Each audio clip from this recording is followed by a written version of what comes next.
আর দেখি যে একটা সারাংশ আমরা কিভাবে লিখব। দেখো উপরে যেটা সেটা হচ্ছে আমাদের উদ্দীপক। এই উদ্দীপকটা তোমাদের প্রশ্নের মধ্যে কিন্তু দেওয়া থাকবে। সো এই উদ্দীপকটা একবার ভালো করে পড়বা, একবার ভালো করে পড়বা। তোমার কমন পড়ুক আর না পড়ুক, তুমি কি করতে পারবা, লিখতে পারবা। সো একবার ভালো করে পড়বা, পড়ার পরে এখান থেকে 3 লাইন থেকে 5 লাইন আমরা বলছি লিখতে হবে, তাইলে 3 লাইন, 3 লাইন বেশি দরকার নেই, 4 লাইন বা 5 লাইন করো। সো 4 লাইন এবং 5 লাইন, তাহলে এইখান থেকে তুমি 4টা বা 5টা লাইন চুজ করবা, 4টা বা 5টা লাইন চুজ করবা। ওই লাইনে যে লেখাগুলো আছে ওই লেখাগুলোকে তুমি তোমার ভাষায় ব্যাখ্যা করবা। আসসালামু আলাইকুম এভরিওয়ান, আশা করি তোমরা সবাই ভালো আছো। সো গত ভিডিওতে আমি তোমাদেরকে অনুচ্ছেদ রিলেটেড একটা ক্লাস করাইছিলাম, যেখানে আমরা কিভাবে খুব সহজে অনুচ্ছেদ লিখতে হবে এবং সেই অনুচ্ছেদগুলো লেখার ক্ষেত্রে তোমাকে কোন কোন কাজগুলো করা যাবে, কোন কোন কাজগুলো করা যাবে না, এই রিলেটেড কিন্তু আমি একটা ক্লাস নিয়েছিলাম। এবং লাস্টে তোমাদেরকে 5টা এরকম অনুচ্ছেদ দেখাইছিলাম, যে অনুচ্ছেদগুলো কিন্তু তোমাদের পরীক্ষার জন্য খুব বেশি ইম্পর্টেন্ট। সো চলো আমরা এই ভিডিওতে সারাংশ এবং সারমর্ম এই দুইটা কিভাবে লিখতে হবে এইটা নিয়ে আলোচনা করব। এবং এই সারাংশ লিখতে তোমাকে কোন কোন জিনিসগুলোকে মাথায় রাখতে হবে, কোন কোন কাজ করা যাবে না, এই ব্যাপারে কিন্তু আমি খুব সুন্দর করে একটা তোমাদের জন্য ক্লাস রেডি করছি ইনশাল্লাহ। সো আশা করি তোমরা সম্পূর্ণ ক্লাস দেখবে, খুবই ছোট্ট একটা ক্লাস হবে। এবং আমি তোমাদের একটা সাজেশন দেবো, সেটা হচ্ছে যে তোমরা সারাংশ এবং সারমর্ম এই দুইটার মধ্যে যে কোনো একটা লিখতে হবে। এবং তোমরা কি লিখবা সেটা হচ্ছে তোমরা সারাংশটাকে লিখবা, আর সারমর্ম যেটাকে লেখার দরকার নাই। কেন? কারণ সারাংশটা তুলনামূলকভাবে একটু সহজ হয়, আর সারমর্ম যেটা এটা কিন্তু মোটামুটি কেমন হয়, এটা হচ্ছে মোটামুটি একটু কবিতার মতো থাকে। তো কবিতার লাইন থেকে তার ব্যাখ্যা বের করে নিয়ে আসা, এটা কিন্তু মোটামুটি একটু ক্রিটিক্যাল হয়ে যায়, তাই তো? সো এই জন্য খুব অল্প টাইমে অল্প লিখে তুমি যদি ভালো মার্কস পাইতে চাও, তাহলে তোমাকে হচ্ছে সারাংশটাকে লিখতে হবে, ঠিক আছে? সো চলো আজকে আমরা মূলত এই সারাংশ লেখাটা শিখবো। এবং তোমাকে ক্লাস শেষে কিন্তু ইম্পর্টেন্ট আমি কিছু কোশ্চেন্সও বা সাজেশনও দিয়ে দেবো। ওকে, সো চলো আমরা শুরু করি, বিসমিল্লাহ। প্রথমত আমাদেরকে, এটা তো অনুচ্ছেদ হবে না রে ভাই, এটা হবে সারাংশ বা সারমর্ম, সারাংশ বা সারমর্ম, ঠিক আছে? আচ্ছা, সো সারাংশ লেখার নিয়ম, প্রথমে আমাদেরকে নিয়মগুলো একটু জানতে হবে। 1 নম্বর পয়েন্টটা হচ্ছে যে মূল বক্তব্য সংক্ষেপে লিখতে হবে, বড় করা যাবে না, একদম ছোট্ট করে লিখতে হবে। মূল বক্তব্য যেটা ছোট্ট করে সংক্ষেপে লিখতে হবে, বেশি বড় করা যাবে না। এরপরে কি, এরপরে ভাষা নিজেই ভাষায় লিখতে হবে বা কপি করা যাবে না। তুমি যেই সারাংশটা লিখবা এটা কিন্তু নিজের ভাষায় লিখতে হবে। আমাদের যে প্রশ্নের মধ্যে একটা উদ্দীপক থাকে, সেই উদ্দীপক থেকে কপি করা যাবে না, ঠিক আছে? নিজের ভাষায় লিখতে হবে। আমি তো ট্রিক্স বলে দেব যে উদ্দীপক থেকে কপি না করেও তুমি কিভাবে নিজের ভাষায় লিখতে পারো, এই ট্রিক্সটা কিন্তু আমি এই ক্লাসে বলে দেব। ওকে, আচ্ছা। সো আমরা বুঝলাম যে নিজের ভাষা ইউজ করে লিখতে হবে, হুবহু কপি করার কোনো সুযোগ কিন্তু নাই। 3 নাম্বারটা কি? 3 নাম্বারটা হচ্ছে অপ্রয়োজনীয় উদাহরণ, গল্প বাদ দিতে হবে। যদি তোমার উদ্দীপকের মধ্যে কোনো ধরনের এক্সাম্পল থাকে, তারপরে যদি কোনো ধরনের গল্প থাকে, সেটাকে আমাদের লেখার দরকার নাই, কারণ সেটা লিখতে গেলে আমাদের এটা সারাংশ হবে না, এটা একটা পরিচ্ছেদ হয়ে যাবে, বড় হয়ে যাবে, ঠিক আছে? সো আমরা অপ্রয়োজনীয় যে উদাহরণ বা গল্পগুলো আছে এইগুলাকে কিন্তু লিখবো না। এরপরে কি, এরপরে মূল ভাব যেন অক্ষুণ্ণ থাকে। মূল ভাব অর্থাৎ যেই ব্যাপারে বা যেই বিষয়ের উপরে তোমাকে লিখতে বলছে ওই বিষয়টা কিন্তু তোমাকে ফিক্সড করে লিখতে হবে, অক্ষুণ্ণ রাখতে হবে। তোমাকে বলছে একটা বিষয়ের উপর লিখতে, তুমি অন্য বিষয়ের উপর লেখা শুরু করে দিছো, এটা কিন্তু হবে না, ঠিক আছে? এখন অনেকে প্রশ্ন করে যে ভাইয়া আমাদের সারাংশটা আমরা কত লাইনে লিখবো, আমরা কতটা ওয়ার্ড ইউজ করব। সো এটা কিন্তু সবার একটু প্রশ্ন থাকে। দেখো সারাংশটা কিন্তু খুব সংক্ষেপে লিখতে হয়, ছোট্ট করে লিখতে হয়। সো আমরা একটা স্ট্যান্ডার্ড ভ্যালু বের করছি, যেটা হচ্ছে সাধারণত 40 থেকে 60টা শব্দ, 40 থেকে 60টা শব্দ তুমি যদি ইউজ করো সারাংশ লিখতে গিয়ে, তাহলে এটা স্ট্যান্ডার্ড হবে, ঠিক আছে? ভালো হবে, মার্কস ভালো পাবা।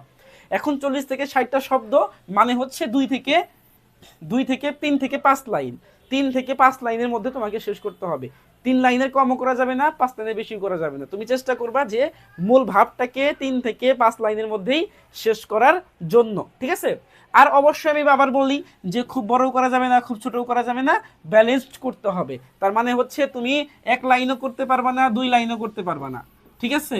তারপরে কি 6 লাইনও করতে পারবা না, 7 লাইনও করতে পারবা না। তোমাকে করতে হবে কি 3 থেকে 5 লাইনের মধ্যে।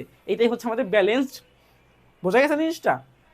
তাহলে আমরা এইখানে কি দেখলাম, আমরা হচ্ছে একটা পরিচ্ছেদ না, সারাংশ লেখার যে নিয়মগুলা সেগুলা কিন্তু দেখে ফেললাম। এখন আসো যে আমরা একটা প্র্যাকটিক্যালি দেখি যে একটা সারাংশ আমরা কিভাবে লিখবো। দেখো উপরে যেটা সেটা হচ্ছে আমাদের উদ্দীপক। এই উদ্দীপকটা তোমাদের প্রশ্নের মধ্যে কিন্তু দেওয়া থাকবে।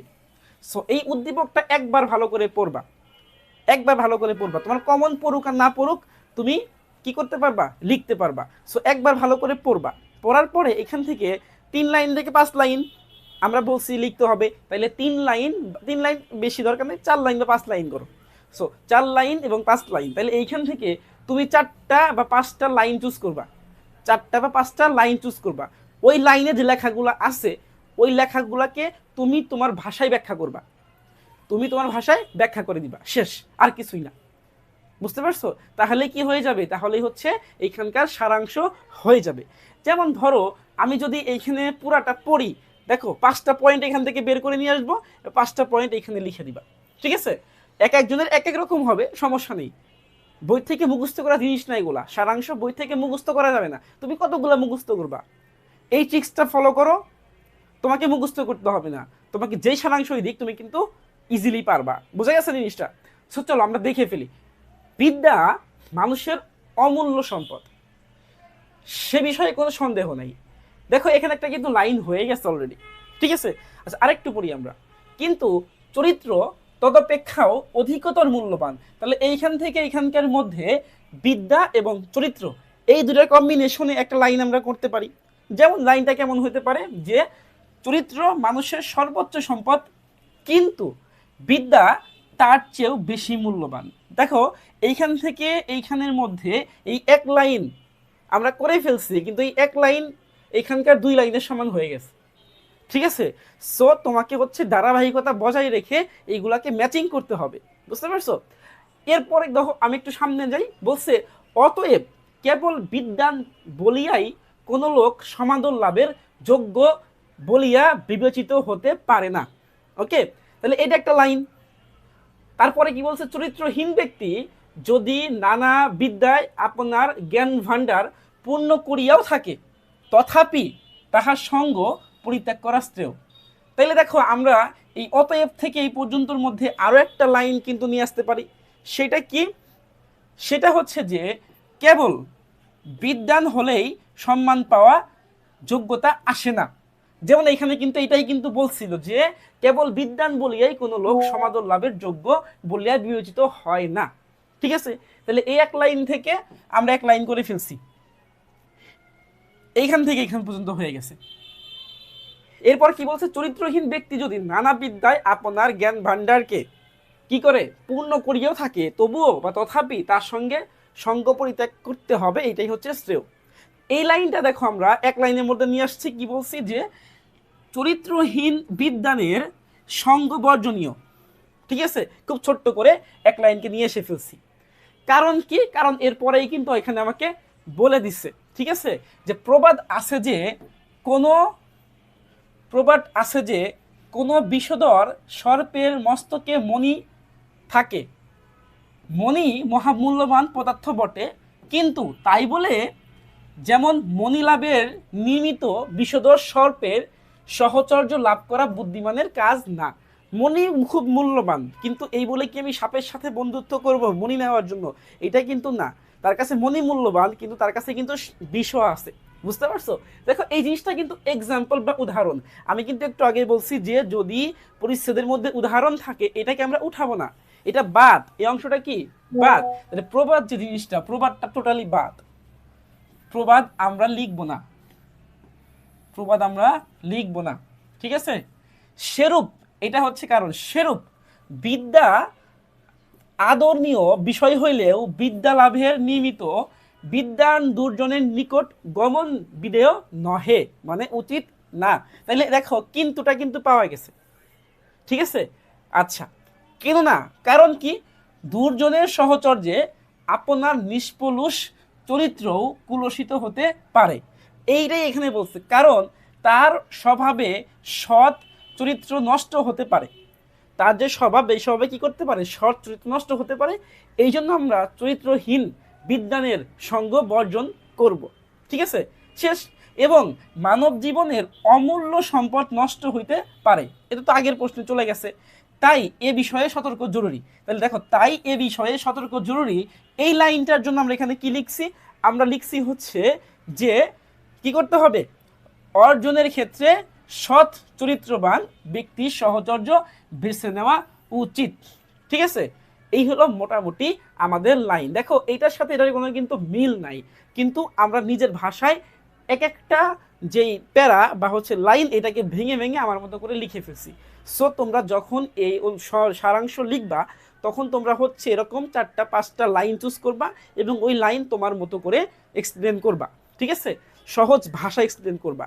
আর হচ্ছে যদি এরকম প্রবাদ থাকে, বিভিন্ন গল্প থাকে, তাই না, উদাহরণ থাকে, সেইগুলাকে কিন্তু আমাদের লেখা যাবে না। বুঝা গেছে জিনিসটা? আচ্ছা, এখন চলো আমরা কিছু ইম্পর্টেন্ট সারাংশ দেখি, যে কোন কোন সারাংশ তোমাদের পরীক্ষার জন্য ইম্পর্টেন্ট। 1 নাম্বার হচ্ছে মানুষের মূল্য কোথায়, লাস্টে কি চরিত্রবান মানে এই একটা। 2 নাম্বার হচ্ছে বিদ্যা মানুষের মূল্যবান বিষয়ে সতর্কতা জরুরি। আমরা একটু আগে যেটা শেষ করলাম, পড়াই দিলাম, এইটাই কিন্তু 2 নাম্বারটা। এরপরে আসো, সমাজের কাজ কেবল উপলব্ধিহীন বুলি মাত্র। 4 নাম্বারটা কি, আজকের দুনিয়াটা আশ্চর্য, লাস্টে কি সন্দেহ থাকে না। আর 5 নাম্বারটা হচ্ছে অভ্যাস অনেক বড় কি গুণ, অভ্যাস অনেক বড় ভয়ঙ্কর, তাহলে সব পণ্ড হবে। সো এই 5টা সারাংশ কিন্তু মোটামুটি অনেক বেশি ইম্পর্টেন্ট। আর আমি একটু আগেও তোমাদেরকে বলছি যে তোমরা সারাংশ সারমর্মের মধ্যে তোমরা সারাংশটাকে লিখবা, চেষ্টা করবা। সারমর্মটাকে লেখার দরকার নাই, কারণ সেইটা একটু উপস্থাপন করা কিন্তু কঠিন। বুঝতে পারছো? সো আশা করি ক্লাসটা তোমাদের খুব বেশি উপকার হবে এবং অবশ্যই অবশ্যই তোমরা ক্লাসটা খুব ভালো করে করবে। যদি কোনো প্রশ্ন থাকে আমাকে হোয়াটসঅ্যাপে নক করে জানাইতে পারো। সো আজকের ক্লাস এই পর্যন্তই। আগামী ক্লাসে ইনশাল্লাহ আমরা প্রতিবেদন নিয়ে আলোচনা করে দেব, প্রতিবেদন কিভাবে লিখতে হয় এবং এইটাকে কোথায় কোথায় ভুল করা যাবে না, কোন কোন ভুলগুলো করলে মার্কস কাটবে, এই ব্যাপারগুলো নিয়ে কিন্তু ডিসকাশন করব। সো সবাই ভালো থাকবে, দেখা হচ্ছে পরবর্তী ক্লাসে।